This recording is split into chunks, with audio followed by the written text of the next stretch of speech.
Indian cinema ఇప్పుడు globalise అయిపోయింది. World wide గా ఇండియన్ సినిమాకి ఫ్యాన్స్ పెరిగిపోవడంతో కోట్లు కాసులు కురిపించే పెద్ద మార్కెట్ అయిపోయింది ఓవర్సీస్.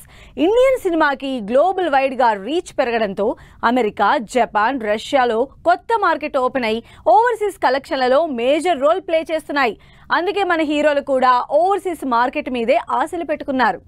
ఒకప్పుడు ఓవరాల్ కలెక్షన్ 250-300 కోట్లు ఉండేది. కానీ ఇప్పుడు మినిమం అన్ని కోట్లు జస్ట్ ఓవర్సీస్ మార్కెట్ నుంచే రాబడుతున్నాయి మన సినిమాలు. ఓవర్సీస్ ఇప్పుడు ఇండియన్ సినిమాకి యాడెడ్ కలెక్షన్లు తెచ్చిపెడుతోంది.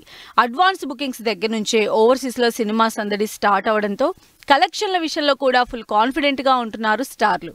లేటెస్ట్ గా దేవరా, పుష్ప ఓవర్సీస్ లో ప్రీ సేల్స్ తో దుమ్ము రేపుతున్నాయి. ఓవర్సీస్ లో తెలుగు సినిమాలు సత్తా చూపిస్తున్నాయి. ఇప్పటి వరకు రిలీజ్ అయిన సినిమాలు ఇండియాతో పాటు పోటీ పడి మరీ ఓవర్సీస్ లో కలెక్ట్ చేస్తున్నాయి. అంతేకాదు సెప్టెంబర్ 27న థియేటర్లకు వస్తున్న దేవరా అయితే అప్పుడే $1,00,000 ప్రీ సేల్స్ కి దగ్గరవుతోంది. అసలే నందమూరి హీరో, ఆపై మాస్ ఇమేజ్, క్రేజ్ ఉన్న స్టార్ కావడంతో దేవరకి ఓవర్సీస్ టార్గెట్ ఈజీగా 500 కోట్లు ఎక్స్పెక్ట్ చేస్తున్నారు. ఓవర్సీస్ లో ఇండియన్ సినిమాకున్న క్రేజ్ ని క్యాష్ చేసుకోవడానికి ప్రత్యేకంగా ప్లాన్లతో పాటు ప్రమోషన్లు కూడా చేస్తున్నారు. పుష్ప టైంలో బన్నీ సాంగ్స్ కి ఫ్యాన్స్ ఇలాగే ఓవర్సీస్ లో సందడి చేశారు.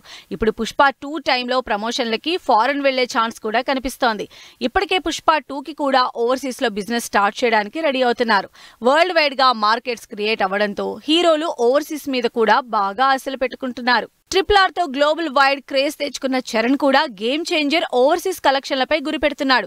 దీనికి తోడు యూనివర్సల్ స్టోరీ లైన్ కావడం, శంకర్ చరిష్మా కూడా యాడ్ అవ్వడంతో గేమ్ చేంజర్ కూడా ఓవర్సీస్ లో సత్తా చూపించడం ఖాయమంటున్నారు ఫ్యాన్స్. ఇలా ఇండియన్ కలెక్షన్లతో పాటు ఓవర్సీస్ సినిమా సక్సెస్ లో మేజర్ రోల్ ప్లే చేస్తూ ఉండడంతో ఓవర్సీస్ కలెక్షన్ల మీద ఎక్స్ట్రా కేర్ తీసుకుంటున్నారు మేకర్స్.